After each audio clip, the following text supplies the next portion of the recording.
Hello everyone, and welcome back to a new episode.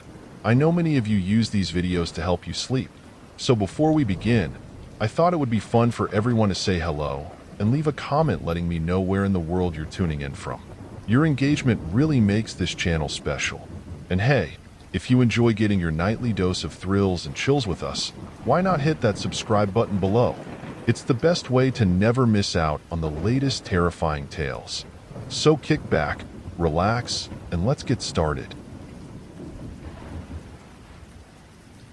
My heart hammered against my ribs, a frantic drum solo in the dead of night. I squeezed my eyes shut, willing myself to believe it was just a bad dream. Another manifestation of the unease that had coiled around me ever since Kathy entered our lives. But the echo of the softly shutting bedroom door, the one across the hall from mine, hung heavy in the air, a death knell to my fragile hope. Kathy. Her name used to be a whisper, a new presence in our fractured family after the gaping hole left by Mom's death. Now, it was a hiss, a threat slithering beneath my skin. It had started subtly, a smile too wide, a gaze that lingered a beat too long. Then came the incidents, the lingering in Dad's closet, the lie about opening Jake's window. Each one chipped away at the fragile trust one desperately wanted to have in her. The fear, though, truly blossomed the night I came home unexpectedly and found Scotty's blood-curdling cries echoing through the house. The raw, primal terror in his sobs sent shivers down my spine. Kathy's voice, usually saccharine sweet, was a banshee shriek, laced with venom as she ordered him to shut up. That's when the mask truly slipped, revealing a stranger beneath the facade of the caring stepmom. The confrontation that night, the sight of Kathy standing there, devoid of her usual creepy smile, her face a blank canvas of something far more unsettling, fueled a fire in my gut. But the fear was a cold fist clenching around my heart. My accusations hung heavy in the air that night, met with Kathy's vehement denials and Dad's weary sigh. Did he not believe me? Was the grief clouding his judgment that badly? Sleep, when it finally came, was a battlefield. Every creak of the floorboards, every rustle of leaves outside my window sent my pulse racing. And then, the figure, a dark silhouette framed in my doorway, gone before I could even blink. The slam of the door across the hall confirmed my worst fears. Panic surged through me, icy and paralyzing. The sight that greeted me in Dad's room was a living nightmare. Kathy, nestled comfortably beside him, her eyes wide with feigned innocence. Dad, his face etched with confusion, mumbled something about a bad dream. Denial bubbled up in my throat, acrid and bitter. But against Kathy's practiced lies, my voice felt thin, choked with the raw terror gnawing at my insides. The next morning, the tension in the house could be cut with a knife. My accusations hung heavy in the air, a silent accusation. Kathy, all smiles and forced cheer, tried a clumsy attempt at normalcy. Dad, his eyes red-rimmed and weary, avoided eye contact. I felt utterly alone, a lone voice crying out in the wilderness. But something had shifted. A seed of doubt had been planted in Dad's eyes. I clung to that, a lifeline in a churning sea of fear. I started subtly documenting things. Kathy's strange absences, the unexplained bruises on Scotty's arms, the way she lingered near the medicine cabinet a little too long. Every detail, every anomaly, became a piece of a horrifying puzzle. The turning point came a few days later. A frantic knock on the door sent shivers down my spine. It was Mrs. Henderson, our elderly neighbor, her face pale and drawn. She spoke of a strange woman, fitting Kathy's description, lurking around her house late at night, muttering to herself. It was the missing piece, the confirmation that my fear wasn't just paranoia. That night, I sat Dad down, armed with the evidence, my voice trembling with a mix of fear and fury. Mrs. Henderson's story, the documented incidents, the sheer terror in my eyes. It finally pierced the fog of grief clouding his judgment. The look of betrayal that crossed his face as he looked at Kathy was a balm to my soul. Kathy's departure was swift and silent. There were no tearful goodbyes, no protests, just a cold, calculating stare that sent a shiver down my spine. Yet, even with her gone, the fear lingered. The experience left scars, a constant reminder of the darkness that can lurk beneath the most ordinary facade. The long road to healing began. Therapy sessions helped me process the trauma, the constant feeling of being watched. Dad, finally free from Kathy's manipulative web, started to rebuild his life, this time with a newfound awareness of the dangers that could lurk around the corner. But the most important lesson learned was the power of trust, in ourselves, in our instincts, and in the courage to speak up even when our voices tremble. The ordeal didn't just break us. It bound us closer, a family forged in the fires of fear, forever vigilant, forever a little more wary of the world, but also fiercely protective of each other. The following months, however, weren't without their bumps. Unexplained things continued to happen. A book knocked off the shelf in the dead of night, whispers in the empty hallway. Was it just the lingering trauma, or was Kathy toying with us from afar? We never knew for sure.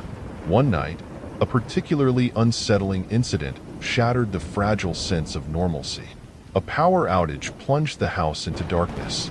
Panic clawed at my throat as the familiar shapes in my room morphed into monstrous shadows. Then, a sound. A soft scratching noise coming from the attic, the access point located right above my room. My heart hammered a frantic rhythm against my ribs. Sleep was a distant memory. Every creak of the floorboards, every groan of the old house, sent chills down my spine. The scratching continued, growing more insistent with each passing minute. Finally, unable to bear it any longer, I grabbed a baseball bat from my closet, the cold wood offering a sliver of comfort.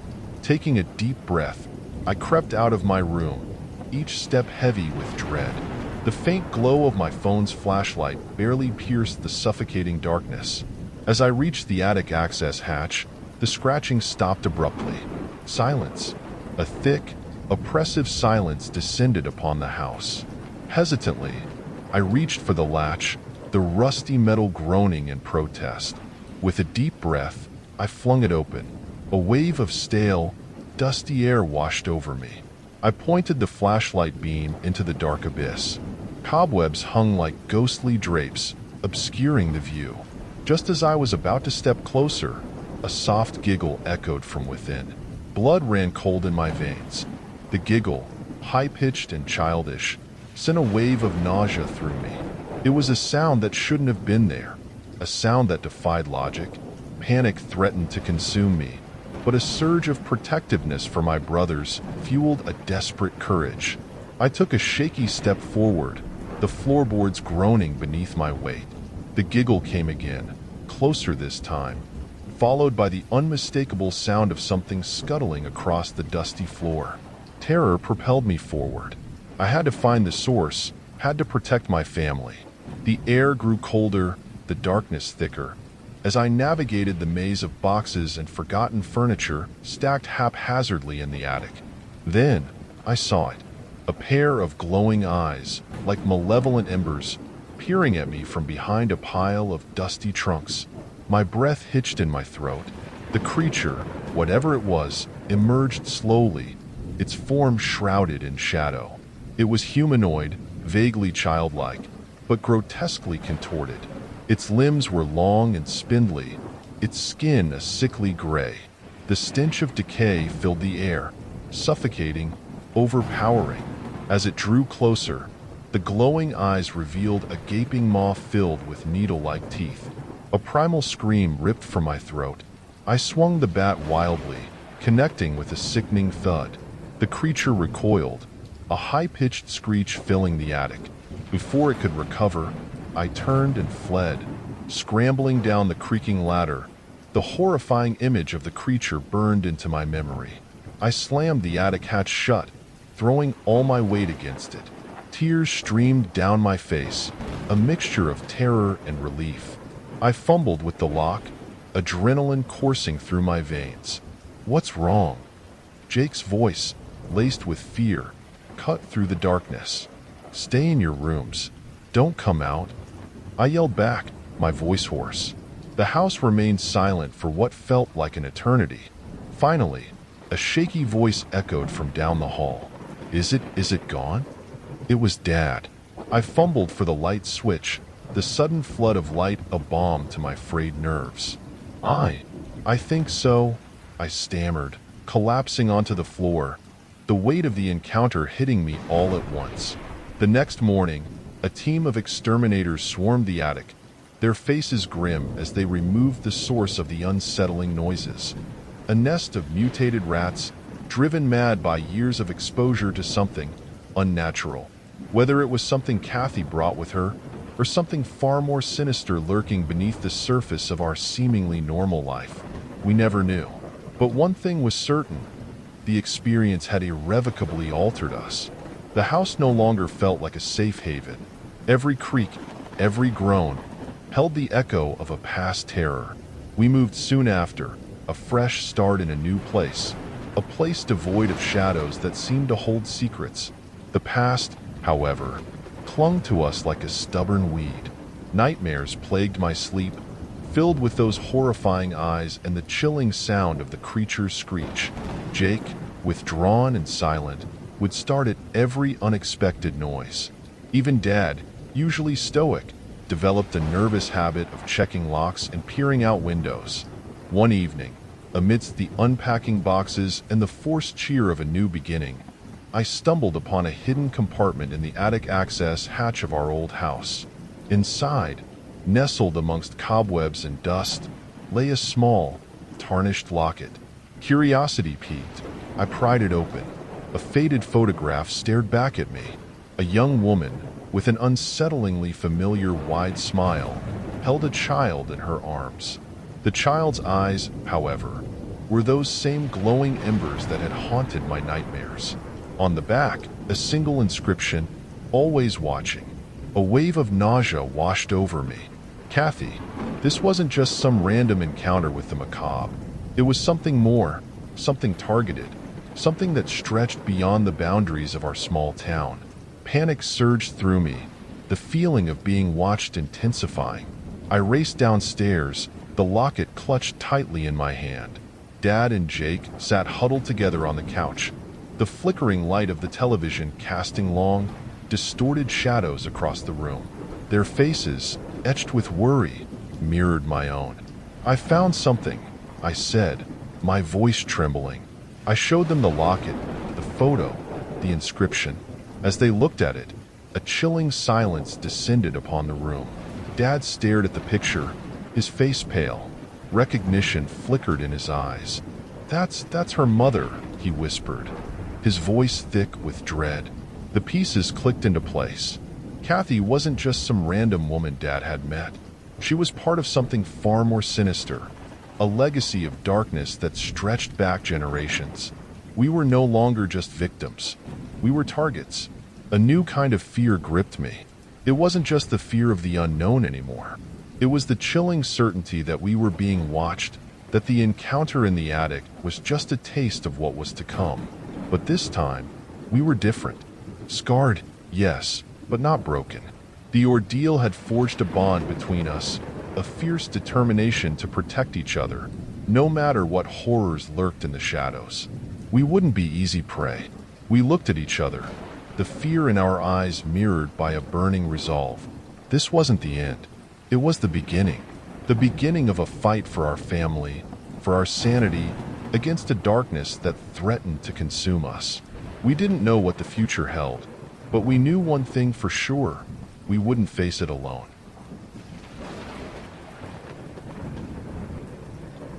The flickering fluorescent lights of the community pool cast an unsettling green glow on the water. Laughter and splashes echoed through the building, a stark contrast to the knot of dread tightening in my stomach. It had been a year since Sarah, Mom's friend, had vanished from our lives, leaving behind a trail of unanswered questions and a chilling sense of unease. Tonight was supposed to be a celebration, my 16th birthday pool party, but as I scanned the faces bobbing in the chlorine-scented water, a familiar unease gnawed at me. It wasn't just the absence of Sarah, the woman who'd wormed her way into our lives after Dad's accident. It was something subtler, a prickling sensation on the back of my neck that screamed something wasn't right. The first sign came from little Emily Jones, a friend of my younger brother, Max. She emerged from the shallow end, eyes wide and glassy, muttering about a lady in the water who smiled too much. We dismissed it as a child's overactive imagination, a product of too much pool cake and fizzy drinks. But then came Jessica, my best friend. She was pale, her usually vibrant eyes dull. "There's something wrong with the water," she whispered, her voice barely audible over the shrieks and cannonballs. "It feels different." My unease morphed into something colder, a seed of fear taking root. Jessica, known for her swimming prowess, refused to re-enter the pool. Instead, she huddled with me by the edge, her gaze flitting nervously across the water. The final straw came in the form of a shriek, blood-curdling and primal. It erupted from the deep end, where a group of older teenagers had been playing a boisterous game of Marco Polo. Panic erupted as they scrambled out of the water, faces contorted in terror. A lifeguard, a burly young man named Ben, dove in without hesitation. But before he could reach the source of the scream, a commotion erupted at the surface. Ben thrashed wildly, his face a mask of horror as he fought against something unseen. His frantic cries were cut short by a sickening gurgle. He disappeared under the water, leaving behind a spreading crimson stain. Chaos descended. Parents screamed, pulling their children from the pool in a desperate frenzy. I stood paralyzed, a silent witness to the unfolding nightmare. Then, I saw it. A sliver of movement beneath the surface, a fleeting glimpse of long, pale hair swirling like seaweed. My blood ran cold. It was Sarah, but Sarah wasn't the woman I remembered. Her once friendly smile was now a grotesque parody, stretched wide on her pale face. Her eyes, once a warm brown, were now black voids, devoid of any humanity. In the depths of those eyes, I saw a chilling hunger, a predatory glint that promised nothing but pain. Before anyone could react, Sarah surfaced. Water streamed down her face, dripping from her long, dark hair. A horrifying grin stretched across her face, revealing rows of needle-sharp teeth.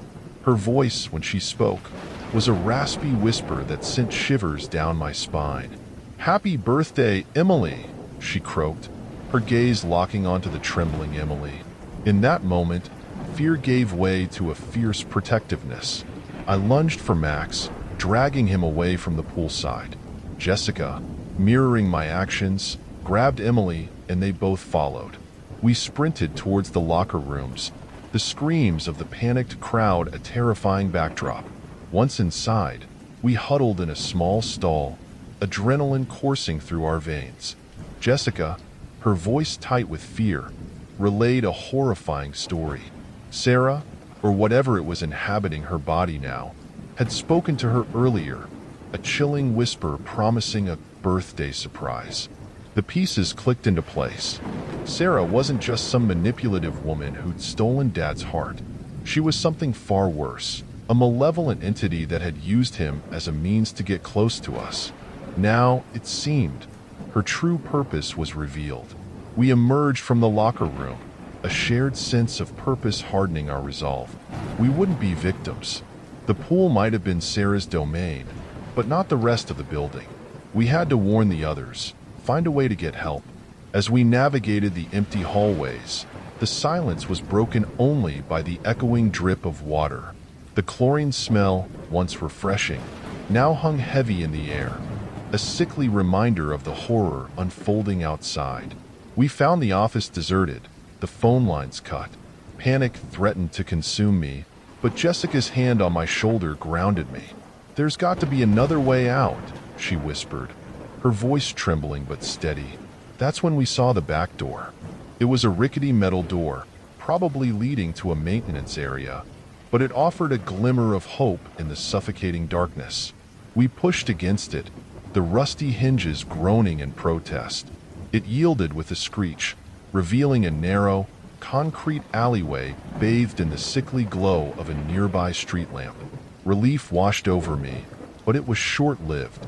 The air here held a different kind of dread, a damp, oppressive silence punctuated by the incessant chirping of unseen crickets. We huddled together, our backs pressed against the building, the sounds of the panicked crowd now a distant murmur. "What now?" Max whispered, his voice barely a squeak. Escape didn't seem like an option. The fence surrounding the pool complex loomed high above us, topped with barbed wire.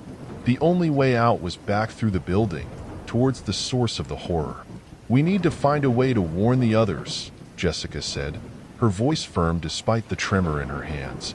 "Maybe there's another exit somewhere." Suddenly, a guttural growl echoed from within the building. It sent shivers down my spine and made Max whimper. Sarah, or whatever it was that now wore her skin, was searching for us. A desperate plan formed in my mind. "We need to distract it," I whispered, my voice barely audible. "Long enough to get help." Jessica's eyes widened in understanding. "How?" "We need to lure it away from the main entrance. Maybe buy some time for someone to call for help." It was a risky plan, bordering on suicidal, but it was the only one we had. We spent a frantic few minutes brainstorming, the ever-present threat of Sarah's return gnawing at our nerves. Finally, we settled on a desperate gamble. Max, bless his brave heart, volunteered to use a fire extinguisher from the hallway to create a diversion. While he did that, Jessica and I would slip back inside and head for the pool's filtration room. It was a long shot, but we hoped to find some kind of control panel, a way to disrupt the water flow, or maybe even release the chlorine reserves. With a heavy heart, I hugged Max, the fear of never seeing him again a suffocating knot in my throat. He nodded grimly, then sprinted back towards the building. We followed a moment later, hearts pounding in our chests. The silence inside was deafening. The chilling scent of chlorine was now laced with something metallic, a sickening tang that made my stomach churn. We tiptoed down the hallway, every creak of the floorboards echoing in the stillness. Reaching the pool area, we were greeted by a horrifying sight. The water had turned an unnatural shade of red, swirling with what looked like shreds of flesh. The screams had died down, replaced by an eerie silence that spoke volumes of the carnage that had unfolded. Ignoring the urge to vomit, we pressed on, locating the filtration room at the back of the building. The door was locked, but desperation fueled our strength. With a collective shove, the flimsy door splintered open, revealing a maze of pipes and gauges. Panic threatened to consume me as I scanned the complex control panel. Dials and switches were labeled with indecipherable symbols. Time seemed to crawl as we fumbled with the controls, desperately searching for anything that might disrupt the water flow. Suddenly, a blood-curdling shriek tore through the air. It was close, far too close. Sarah had found Max. A wave of nausea washed over me, but Jessica's hand on my arm steadied me. "Don't stop," she hissed, her voice tight with fear. "We're almost there." With trembling fingers, I slammed a switch down. A loud whirring filled the room, followed by a series of clunks and groans. The flow of water began to sputter, then stopped altogether. Relief flooded my veins, a bittersweet victory in the face of the horror that surrounded us. But our respite was short-lived. Sarah's enraged shriek echoed through the building, growing closer with each passing second. We had mere seconds before she found us in this cramped room. Thinking fast, Jessica grabbed a wrench from a nearby toolbox. "We need to get out of here. Now." She shoved me towards a narrow access hatch in the corner of the room. "What about you?" I stammered, fear clogging my throat. "Go. Find help," she yelled, her eyes blazing with determination. Before I could argue, she slammed the hatch shut, plunging me into darkness. A choked sob escaped my lips as I scrambled through the cramped access tunnel, the metallic taste of blood filling my mouth. The sounds of Sarah's rampage echoed above me, growing fainter with each passing moment. Finally, I emerged from the tunnel into a deserted equipment storage room. Moonlight streamed through a high window, casting long, skeletal shadows across the dusty floor. My heart hammered against my ribs, a frantic drum solo in the suffocating silence. Taking a shaky breath, I crept towards the building's exit, the image of Jessica facing Sarah's wrath seared into my mind. Every creak of the floorboards sounded like a monstrous roar, every rustle of leaves outside a whispered threat. Bursting through the exit door, I stumbled into the cool night air. The chlorine stench, no longer masked by the building's stale air, hit me like a physical blow. Gasping for breath, I looked around, searching for any sign of help. My gaze fell upon the flickering street lamp across the road, its weak light barely penetrating the dense darkness beyond the pool complex. Suddenly, a car screeched to a halt in front of me. The driver's side door swung open, revealing Mrs. Davis, an elderly woman who lived a few houses down from us. Her usually kind face was etched with concern. "Emily, what are you doing here?" she exclaimed, her voice laced with urgency. Relief washed over me, a tidal wave erasing the terror that had gripped me. There's something wrong at the pool," I stammered, the words tumbling out in a breathless rush. "We need to call the police and an ambulance." Mrs. Davis didn't waste time with questions. She ushered me into the car, her hands trembling on the steering wheel. As we sped away from the pool complex, I stole a glance back through the rearview mirror. The building loomed ominously in the distance, a silent sentinel bathed in the pale moonlight. But something had changed. A plume of dark smoke billowed from the roof, the acrid smell of burning rubber stinging my nostrils. My heart pounded a frantic tattoo against my ribs. Jessica, had she managed to set some kind of trap? Or had Sarah, in her blind rage, set the building ablaze? The questions swirled in my mind, unanswered and terrifying. We reached the police station minutes later. My voice, hoarse from fear and exertion, recounted the horrific events of the night. At first, the officers met my story with skepticism. A killer pool, a monstrous woman with razor-sharp teeth? It sounded like the ravings of a terrified teenager. But the growing smoke plume in the distance, visible even from the station windows, lent credence to my words. A squad of police cars, their sirens wailing, roared to life and sped towards the burning pool complex. The wait that followed was an eternity. I paced the waiting room, gnawing on my fingernails, the image of Jessica trapped in the inferno flashing before my eyes. Finally, an officer emerged from behind a closed door, his face grim. "There were casualties," he said softly, "but we managed to get a few people out before the building collapsed." Relief battled with dread in my gut. People were alive. But what about Jessica? The officer shook his head sadly. "We haven't found everyone yet. The fire..." He trailed off, his words unspoken but understood. The next few hours were a blur. Social workers arrived, questioning me about my family situation. Dad, roused from his sleep by the police, arrived at the station, his face creased with worry and confusion. He didn't understand what had happened, or the role Sarah had played in it all. As dawn painted the sky a pale orange, news reports began to filter in. The pool incident was a major tragedy, a malfunctioning filtration system leading to a toxic chlorine leak. Several fatalities reported. There was no mention of Sarah or the monstrous entity that had inhabited her body. The official story felt like a cruel joke. We all knew the truth, the horrifying reality that lurked beneath the surface. Dad, overwhelmed by grief and confusion, clung to the official narrative, a desperate attempt to make sense of the senseless.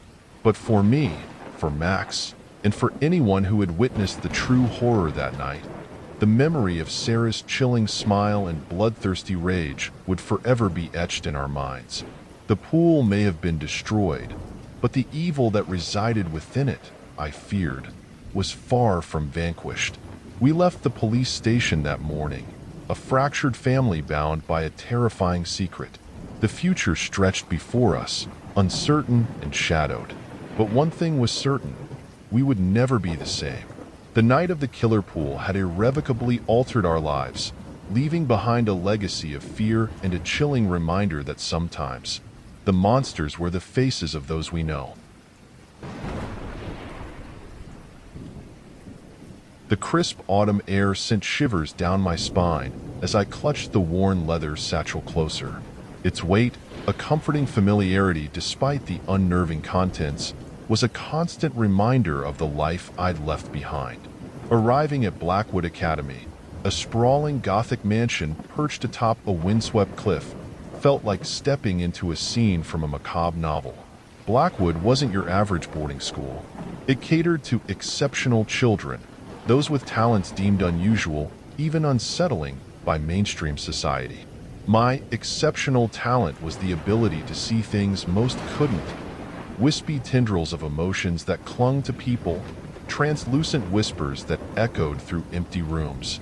My arrival garnered curious stares from the other students, a motley crew with haunted eyes and unsettling auras. There was Amelia, who could manipulate light with a flick of her wrist, casting unsettling shadows that seemed to writhe with a life of their own. And there was Elias, a boy who spoke in a language that sounded like the rustling of dead leaves, his words accompanied by the faint scent of decay. My first few days were a whirlwind of cryptic lessons and unsettling encounters. One moment I'd be deciphering ancient symbols that pricked at my skin. The next I'd be dodging a spectral cat that hissed warnings in my head. My nights were filled with disturbing dreams, swirling shadows, whispers in an unknown tongue, and a recurring image of a woman with eyes like smoldering embers. It was Miss Thorne, our headmistress, a woman with an ageless face and a voice that resonated with an unsettling power, who first revealed the truth about Blackwood. We weren't just learning to control our talents. We were being trained to combat a force far older and more sinister than we could ever imagine. The veil, she explained, was a thin barrier separating our world from the Everdark, a realm teeming with malevolent entities.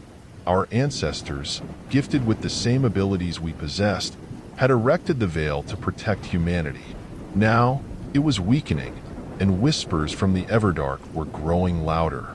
As weeks turned into months, our lessons intensified. We practiced channeling our abilities, learning to sense the encroaching darkness, and even forging pacts with benevolent spirits who roamed the twilight between realms. But fear gnawed at the edges of my resolve. Was I truly strong enough to face the horrors that awaited? One cold, starless night, the tension in the air crackled like static electricity. Miss Thorne called an emergency meeting, her face etched with worry. A tear had appeared in the veil, located in the forbidden section of the Blackwood Library, a place rumored to hold relics imbued with immense power, but also harboring dormant entities waiting to be unleashed. A team of 3 students was chosen to enter the library and mend the tear. Amelia, with her light manipulation, Elias with his ability to communicate with the spirits guarding the library, and me, with my unique vision. Despite the gnawing fear, I volunteered, a newfound determination burning in my chest. The library was a labyrinth of towering bookshelves and dusty tomes, each radiating a faint hum of ancient energy.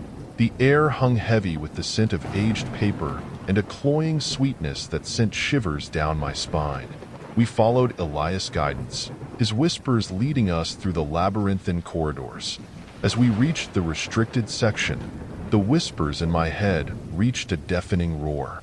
Skeletal figures materialized from the shadows, their eyes burning embers in the gloom. Fear threatened to paralyze me, but Amelia stepped forward, her hands glowing with a soft luminescence. The room seemed to flicker, the shadows retreating momentarily. We reached the source of the tear, a swirling vortex of obsidian darkness that pulsed with an unsettling energy. Elias began his ritual, chanting in the language of the dead. The air crackled, the spirits swirling around us, some helpful, others drawn to the tear's allure. Just as Elias initiated the final incantation, a piercing shriek tore through the silence. A woman, shrouded in darkness, materialized from the vortex. Her eyes, the very same cold embers from my dreams, locked onto me. A wave of terror washed over me, a memory flooding my mind. The woman in my recurring dreams, the woman at the center of the Blackwood Massacre, the event that led to the school's closure decades ago. The woman, a former student who succumbed to the Everdark's influence, lunged for me, her touch promising an icy oblivion. But before she could reach me, Amelia unleashed a blinding flash of light, forcing the woman back.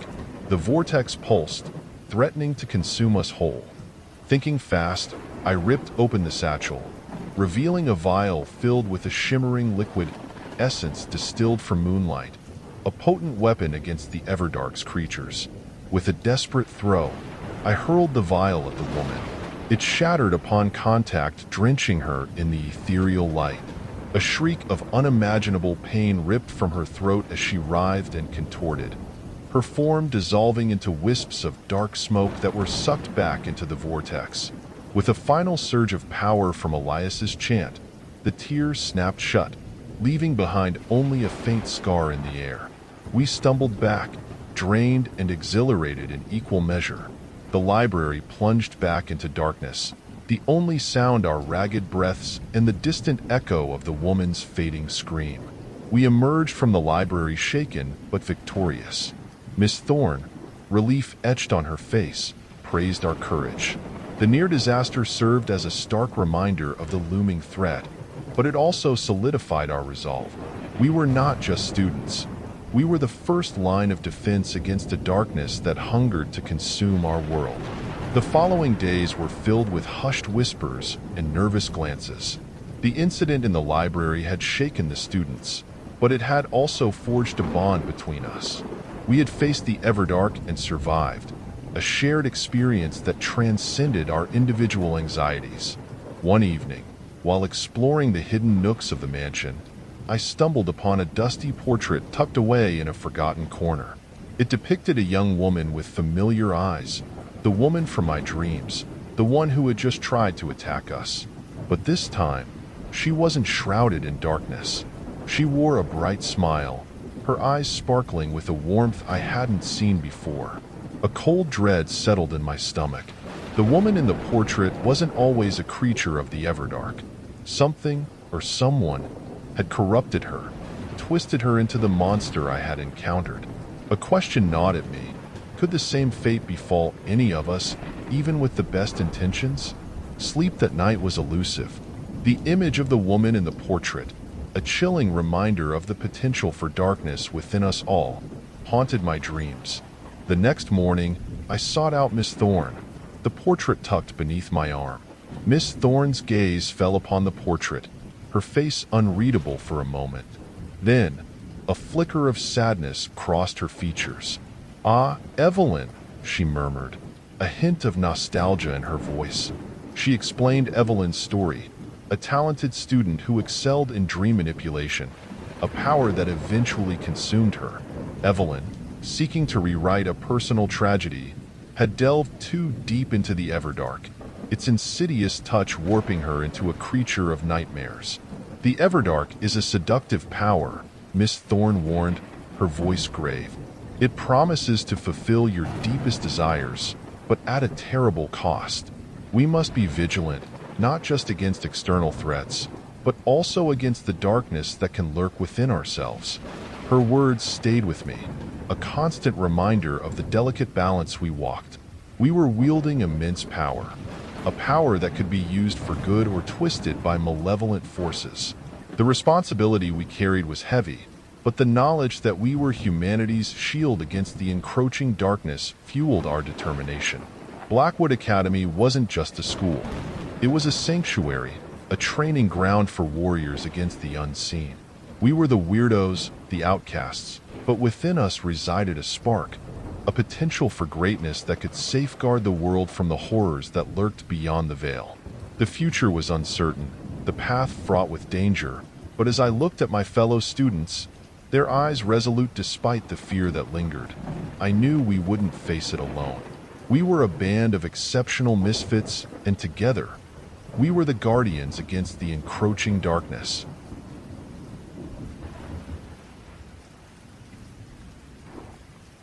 The acrid scent of sulfur mingled with the salty tang of sea air, a suffocating cocktail that clung to my clothes and scraped my throat. The once vibrant fishing village of St. Fabian now resembled a scene from a nightmare. Crumbling houses stood abandoned, their windows like empty eyes staring out at the desolate landscape. The boats, once teeming with life, lay overturned on the skeletal remains of the pier, their once proud sails hanging in tatters. I wasn't supposed to be here. My assignment was simple enough: cover a local legend for a travel magazine. A story about a mermaid who supposedly lured sailors to their deaths with her haunting song. But the moment I stepped off the ferry, a suffocating unease settled over me. It wasn't just the eerie silence or the deserted streets. It was a prickling sensation on my skin, a low hum of unseen energy that vibrated in my bones. My guide, a weathered fisherman named Silas, avoided eye contact as he navigated the deserted streets. His weathered face, etched with lines deeper than any ocean current could carve, held a haunted look I couldn't decipher. Finally, we reached the heart of the village, a ruined chapel overlooking the churning sea. "This is where it all started," Silas muttered, his voice barely a whisper. He pointed to a faded mural on the chapel wall, depicting a beautiful woman with flowing hair and a tail that ended in a shimmering pool of water. Her smile, however, was unsettling, a hint of malice lurking in the depths of her emerald eyes. As I stared at the mural, a cold gust of wind whipped through the ruined chapel, sending shivers down my spine. Suddenly, the scent of sulfur intensified, filling my lungs with a burning sensation. Silas let out a choked gasp. Turning towards him, I saw a figure materialize from the swirling mist that now engulfed the chapel. Ethereal and translucent, it resembled a woman, but her beauty was grotesque, her features warped and distorted by an underlying darkness. Her eyes, burning embers that echoed the woman in the mural, locked onto me. Panic surged through me, a primal scream trapped in my throat. Silas, with surprising agility for an old man, grabbed my arm and propelled me towards the back of the chapel. "The siren," he hissed, his voice choked with fear. "Don't look at her. Don't listen to her song." We scrambled through a hidden passageway, a narrow tunnel carved into the chapel wall. The sound of the siren's voice washed over us, a haunting melody that resonated deep within my bones, twisting familiar lullabies into a song of despair. I squeezed my eyes shut, focusing on the frantic rhythm of my own heartbeat. The tunnel opened into a hidden cove, a secluded beach nestled between jagged cliffs. Panting, we collapsed onto the sand, the sound of the crashing waves a comforting counterpoint to the haunting melody that still echoed in my mind. Silas finally managed to speak, his voice raspy with fear. He explained the legend of the siren. Once a beautiful mermaid who fell in love with a human sailor, she was banished from the sea by a jealous sea god. Consumed by rage and despair, she turned to dark magic, transforming herself into a monstrous creature who lured sailors to their deaths. "She feeds on their fear, their pain," Silas rasped. "The stronger the emotions, the stronger she becomes." A horrifying realization dawned on me. The stronger my fear, the more susceptible I was to her song. But if she fed on emotions, could I use that against her? A reckless plan formed in my mind. Gazing at Silas' trembling form, I knew I couldn't leave him here. "We need to fight back," I declared, my voice surprisingly steady despite the tremor in my hands. "But we can't fight her with fear. We have to fight her with something else." Silas stared at me, his cloudy eyes filled with a flicker of hope. "But what? How?" With a deep breath, I explained my plan, a desperate gamble that hinged on a sliver of hope. We spent the next few hours gathering supplies from the abandoned village. Broken fishing nets, rusted anchors, anything that could be used to create discord, to disrupt the siren's song. As dusk settled, casting long shadows across the cove, we returned to the ruined chapel. The siren's song now filled the air, a constant, maddening hum. Taking a deep breath, I charged forward, Silas following close behind.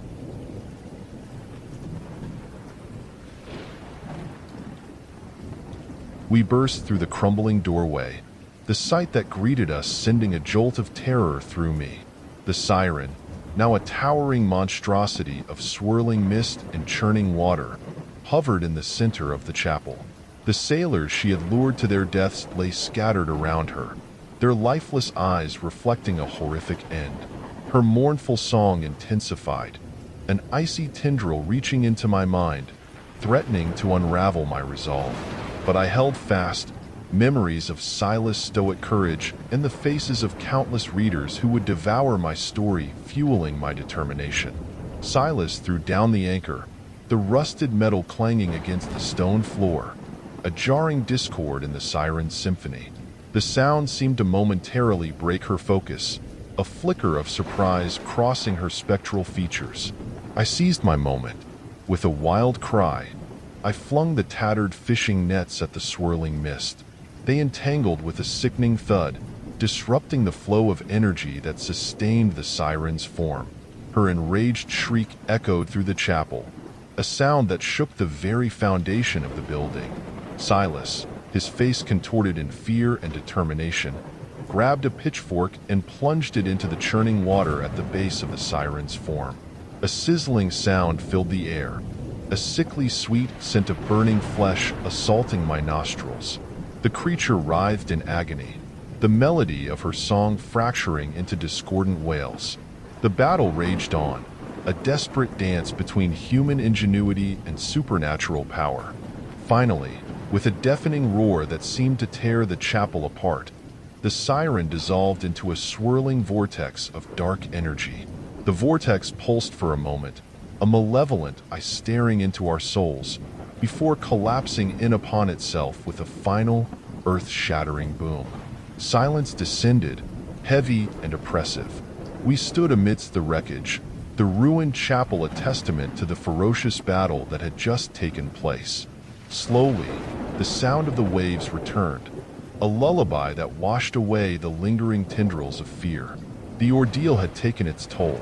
Silas, drained and shaken, collapsed onto the dusty floor. I, too, felt the aftershocks of the battle, a weariness that seeped into my bones. But amidst the exhaustion, a triumphant exhilaration bloomed. We had faced a creature of legend and emerged victorious. News of the abandoned village and the siren's demise spread like wildfire. St. Fabian slowly came back to life, fishermen returning to their boats with a newfound wariness of the sea's depths. My article, a chilling account of my encounter with the siren, became a national sensation. But the victory came at a cost. The image of the siren, a creature born out of love turned to rage, haunted my dreams.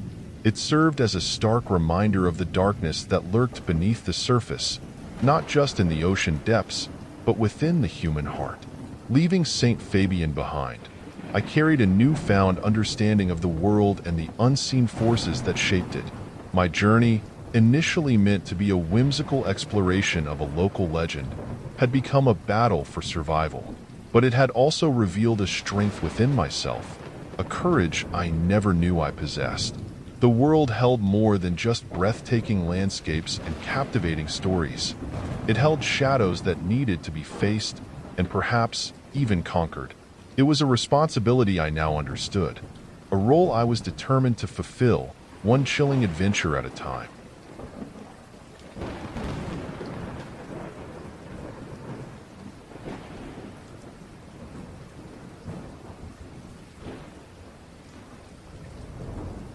Rain lashed against the dusty windowpane of the antique shop, the sound a melancholic counterpoint to the rhythmic creaking of the floorboards beneath my feet. Mrs. Abernathy's emporium was a treasure trove of forgotten things, each object radiating a faint whisper of its past life. I was drawn there, not for trinkets or dusty furniture, but for a purpose far more unsettling. Today, I was searching for a specific item, a tarnished silver locket rumored to hold the essence of a malevolent spirit. Legends whispered of a vengeful entity trapped within the locket, its touch promising ruin and despair. My aunt, a renowned paranormal researcher, had vanished while investigating the locket's origins. Now, it was my turn to pick up the pieces, to unravel the mystery and, hopefully, break the curse. Mrs. Abernathy, a woman with eyes as sharp as the vintage hat pins she meticulously arranged, eyed me with suspicion. "Looking for something specific, dear?" she rasped, her voice like dry leaves rustling in the wind. "An old locket," I replied, my voice barely audible over the storm's fury. "Silver, with an intricate floral design." A flicker of recognition crossed her wrinkled face. "Ah, the heart of sorrow," she muttered, her voice dropping to a conspiratorial whisper. "Nasty piece of work. Should never have been brought here." Over a steaming cup of chamomile tea, brewed with an unsettling assortment of dried herbs, Mrs. Abernathy recounted the locket's history. It belonged to a young woman named Amelia, scorned by a love unrequited. In a fit of despair, she had used forbidden rituals to bind her spirit to the locket, vowing to spread misery upon the world. The locket, passed down through generations, had left a trail of misfortune in its wake. Broken marriages, sudden illnesses, unexplained accidents. The list was long and chilling. My aunt, determined to sever the curse, had been the locket's last known owner. Now, it was my burden to bear. Mrs. Abernathy, her voice laced with apprehension, warned me of the locket's power. It would prey on my vulnerabilities, my deepest fears, but she also offered a glimmer of hope. The ritual that bound Amelia's spirit could be reversed, if I could find a way to access her core memory, the moment of heartbreak that triggered the curse. Thus began a chilling dance with a malevolent spirit. The locket, cold and heavy in my hand, whispered promises of despair, conjuring vivid nightmares of loved ones lost and futures destroyed. Each night, I battled the darkness it unleashed, clinging to the fragile thread of hope Mrs. Abernathy had offered. Days bled into nights, the antique shop becoming my war room. I scoured historical records, unearthed faded photographs, and pored over Amelia's diary, each entry a window into her tormented soul. The more I learned, the more I understood Amelia's sorrow, a love story tragically cut short by a family feud. One stormy night, clutching Amelia's diary and the locket, I felt a shift. The whispers turned into a heartbroken plea, a vivid image flashing in my mind. Amelia sobbing on a park bench, a crumpled letter clutched in her trembling hand. It was the love letter, the final rejection that had driven her to darkness. With trembling fingers, I traced the faded ink on the letter, willing myself to connect with Amelia's pain. Tears streamed down my face as I felt her despair, a raw and vulnerable emotion. Then, a whisper, soft and filled with longing, echoed in my head. "Forgive him." Tears streamed down my face as a sense of peace settled over the room. The locket grew warm, the whispers fading into silence. A soft, shimmering light emanated from within, then dissipated. The chill was gone, replaced by a comforting warmth. The next morning, Mrs. Abernathy looked at me with wide eyes. The air, once heavy with a malevolent presence, felt light and clean. The heart of sorrow, its hold broken, lay innocuously in my palm. A tarnished object no longer radiating darkness, but a faint echo of a love story gone wrong. The ordeal had taken its toll, but it had also awakened a strength within me, a deep empathy for the souls trapped in their own darkness. Leaving the antique shop, the rain no longer seemed menacing, but cleansing. I had faced a monster and emerged stronger, carrying the knowledge that sometimes the most terrifying curses could be broken not with force, but with compassion. The world, I knew, held countless such stories, waiting to be unraveled, each one a chance to illuminate the shadows and bring peace, one haunting object at a time.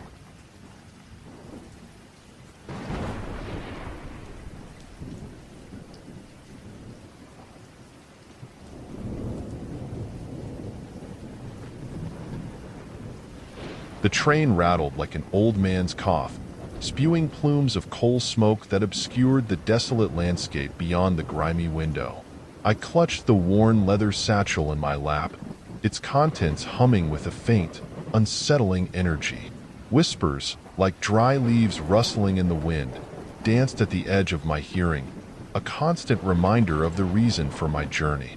Unlike most passengers seeking a new life in the bustling city of Immerse, I was heading towards a forgotten corner of the map, a place marked only as Whispering Glade on faded parchment scrolls. My arrival at the rickety train depot was met with a chilling silence. The wind sighed through the skeletal trees lining the dusty main street, and the few remaining townsfolk scurried by with averted eyes, their faces etched with a mixture of fear and suspicion. It was clear, Whispering Glade wasn't a place for the faint of heart. My destination, the Blackwood Manor, a sprawling Gothic mansion shrouded in legend. Whispers claimed it was a haven for the echoed, beings who existed on the periphery of the human realm, tethered to the world by unfinished business or lingering emotions. Some were benign, mere wisps of forgotten memories. Others, however, were malevolent, their sorrow or rage twisting them into monstrous entities. My aunt, a renowned echo whisperer, someone with the ability to communicate with the echoed, had vanished while investigating Blackwood Manor. Now, it was my turn to pick up the pieces, to unravel the mystery and hopefully bring my aunt back. The mansion loomed ahead, a silhouette against the bruised twilight sky. Its once grand facade was now marred by cracked stone and overgrown ivy. A shiver ran down my spine as I pushed open the creaking iron gates. The air hung heavy with the scent of dust and decay, broken only by the mournful cry of a lone raven circling the dilapidated roof. Inside, the air grew colder, the silence broken only by the rhythmic drip of unseen water. Cobwebs draped the decaying furniture, and peeling wallpaper revealed faded murals depicting scenes of revelry and opulence, a stark contrast to the current atmosphere of desolation. It was a tomb for a forgotten past, a past I had to exhume. Days blurred into nights as I explored the labyrinthine corridors, each room a silent witness to a life once lived. I found dusty portraits of long-dead residents, their eyes seeming to follow me with an unsettling intensity. Parchment scrolls, filled with cryptic symbols and faded ink, offered glimpses into the Blackwood family history, a lineage marred by tragedy and madness. One evening, as I deciphered a particularly cryptic scroll by flickering candlelight, a faint shimmer materialized before me. A woman, her once elegant gown now tattered and stained, stood with a melancholic expression etched on her translucent face. This was an echo, and the emotions she radiated were a potent cocktail of sorrow and anger. Using the skills meticulously honed under my aunt's tutelage, I cautiously reached out, offering a calming presence. The echo, hesitant at first, began to reveal her story. She was Amelia Blackwood, the last of her lineage, driven to despair by a loveless marriage and the subsequent neglect of her only son. As Amelia's story unfolded, a flicker of recognition sparked in my mind. The faded diary of Amelia Blackwood, mentioned in passing by a dusty scholar in Emberhold, could hold the key to everything. Desperate, I retraced my steps, combing through the cluttered library until my fingers brushed against a hidden compartment within a hollowed-out book. The diary entries were filled with Amelia's despair, her loneliness, and a growing resentment towards her son, Elias. In her final entry, she confessed to locking him away in a secret room within the manor, consumed by a twisted desire to punish him for the neglect she felt from his father. A jolt of horror ran through me. Elias Blackwood, locked away for years, his emotions festering in the darkness. A recipe for a powerful and potentially dangerous echo. But where was the secret room? The diary offered a single, chilling clue. A room hidden behind a mirror, reflecting only sorrow. Back in Amelia's room, I stood before a full-length mirror, its surface clouded with dust and age. With a pounding heart, I wiped away the grime, revealing a horrifying reflection. not my own, but a distorted image of the mansion, bathed in an unnatural darkness. Reaching out, I hesitantly touched the reflection. The surface shimmered, then dissolved into a swirling vortex. With a deep breath, I stepped through, the world around me warping and morphing into a dank, windowless chamber. In the center of the room, chained to the wall, a skeletal figure with blazing eyes turned towards me, a tortured scream trapped in his throat. This was Elias Blackwood, his sorrow and rage solidified into a monstrous form. He lunged forward, chains rattling, but before he could reach me, a spectral figure materialized between us. Amelia. Her form, no longer burdened by despair, shimmered with a newfound resolve. "Elias!" she cried, her voice echoing in the chamber, a sound filled with love and regret. "Don't let this darkness consume you. Forgive me." A flicker of recognition crossed Elias's distorted features, a battle raging within his tormented soul. Memories of his childhood, of a mother who, despite her flaws, had loved him, flooded back through the years of festering anger. A guttural sob escaped his lips, his form shimmering and shrinking as the darkness that bound him began to recede. The chains clattered to the floor, replaced by a faint aura of sadness that clung to him like a shroud. Taking a deep breath, I approached Elias cautiously. He flinched at first, but something in my eyes, perhaps the reflection of Amelia's love, held him still. I spoke to him softly, not as a monster, but as a man wronged by circumstance, promising to help him find peace. Slowly, tentatively, Elias reached out a skeletal hand. It was cold and tinged with the faintest hint of warmth. In that moment, a fragile connection formed, a bridge between the human realm and the echoed one. Together, we emerged from the secret room, Amelia's translucent form flickering beside us. She looked at me with a grateful smile, then at Elias, a flicker of hope replacing the sorrow in her eyes. With a final, shimmering goodbye, Amelia faded away, finally free from the shackles of her earthly attachments. The journey back to Emberhold was different this time. The desolate landscape outside the train window no longer seemed so bleak. I carried within me the knowledge that even the most tormented souls could find solace, that the bonds of love, even from beyond the veil, could pierce the deepest darkness. My aunt's fate remained a mystery, but I knew in my heart that she wouldn't have wanted me to dwell on the unknown. She would have wanted me to continue her legacy, to act as a bridge between the worlds, a voice for the voiceless cries of the echoed. Stepping off the train in bustling Emberhold, the city's cacophony a stark contrast to the chilling silence of Whispering Glade, I squared my shoulders. The world held countless stories waiting to be unraveled, countless echoes waiting to be heard, and I, with the lessons learned and the connection forged, was ready to face them, one haunting whisper at a time.